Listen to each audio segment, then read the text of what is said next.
I wanted the white pickup. I rode in it as a kid, and as soon as I had that white truck, I realized that there was a whole lot more that came along with it than just driving that truck.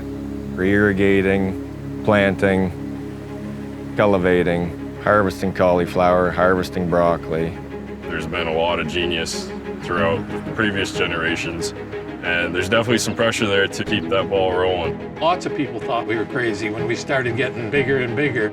It's an enormous responsibility. We do have a huge advantage with the team that we have in place.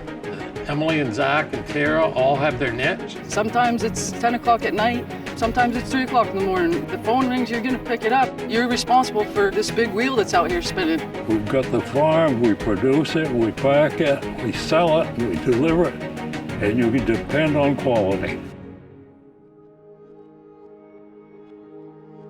My dad always told me if it's not worth doing right, it's not worth doing at all. We trust in our people. I think that's the only way to do business. You have a very diverse group of people achieving a very big goal. Broccoli is a very labor-intensive crop, and these crews that we've had coming for years, they know our standards, they know our specs, they know what we need to do, and they do it for us every single day, rain or shine. We have growing operations in Maine, North Carolina, Georgia, Florida, and New York.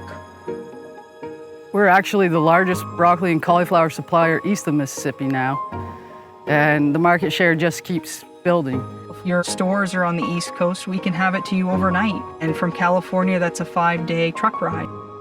Having Northeast broccoli compared to California broccoli was a huge hit. The product was just so much fresher, and it just took off. Being able to cut something today and have it out on the store shelf within a day or two is a huge advantage. Every single head is cut with a knife by hand and packed in the box in the field and gone to the cooler.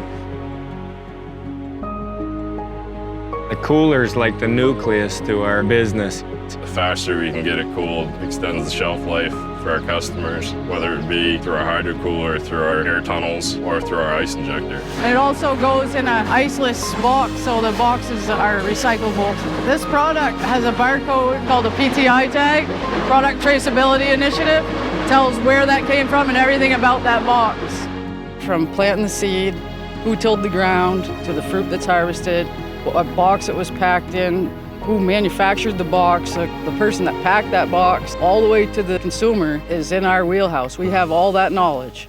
If a customer has a desire for a darker green head, they're gonna get that variety. If they've got a desire for a really short lateral, they're gonna get that variety. And Emily, when she's looking at all those fields every week, will make that determination that this lot's going to Wegmans, and this lot's going to Market Basket, and this is gonna be right for Publix. We want our product to stand up and stand out in the marketplace. The value of integrity is exceptional. I'm 98, going on 99 years old, and I've seen about everything, you know, but I've never seen a better team.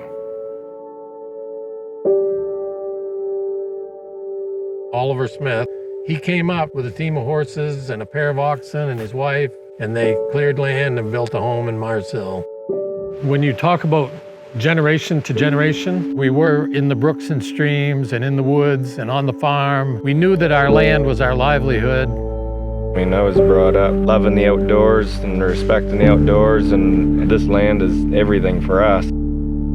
The Stag brand has evolved from a mark that was affiliated with the outdoorsmen that formed this company to a symbol of strength and leadership and integrity and character. Stag was a logo and label that Herschel came up with due to his love of being in the woods. Even while I was in the Navy, I contracted potatoes with other farmers. I was the signalman, and I sold a crop from the top of the deck of a ship in Guam. He was fearless in the business world. He did things that nobody had dared try before. I came on board with Herschel and Greg in the spring of '85 with the plan to manage the broccoli operation and do potato sales in the winter. Absolutely was the best decision of my life to go down there. We started the broccoli with a couple hundred acres and we just started growing. What a team they were. He and Greg were terrific partners. They took some big turns, they made some big moves, and they were in some tough places and were still able to pass something on to us. Greg was set back and analyzed things very quietly, but Lance was aggressive. I remember sitting in a meeting with Shaw's supermarket, and they said to me, "Can you supply us 12 months a year?" And I said, "Yes." But when I made that promise, I didn't know how I was going to do it. I knew I was going to do it. His quote in his yearbook was, "Rome wasn't built in a day, but I wasn't the foreman of that job." I saw my father work constantly. He's smart, he can see the future, he knows the future. Herschel and Greg and I, and that partnership and pulling that all together under one umbrella really was the start of Smith's Farm as it exists today. When Greg was about 5 or 6 years old, he was shopping with his mother. And he came up to her and he had a $20 bill in his hand. She said, "Where'd you get that?" And he said, "Down there on the counter." Well, she paid no attention, went out the car, put her groceries in the car, said, "Where's your money?" He said, "I put it back where I found it. It wasn't mine."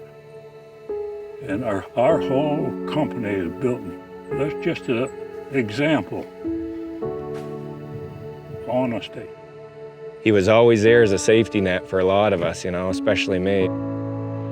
I'd still think about calling him every day, But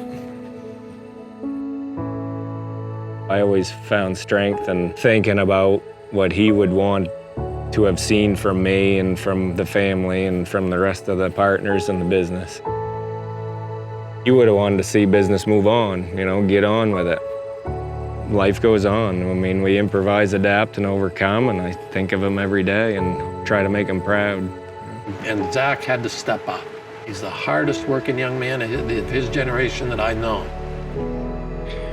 I couldn't ask for better partners than Emily and Lance and Tara, and Em and I work great together on a daily basis on the farm. We balance each other out in a lot of ways, much like Dad and Lance did. She is the woman that I respect more than anyone else. Emily has had a huge hill to climb as a woman in an industry full of men. I've watched her work longer hours than everybody else because she wasn't going to be the one to ask someone to do something that she could do herself.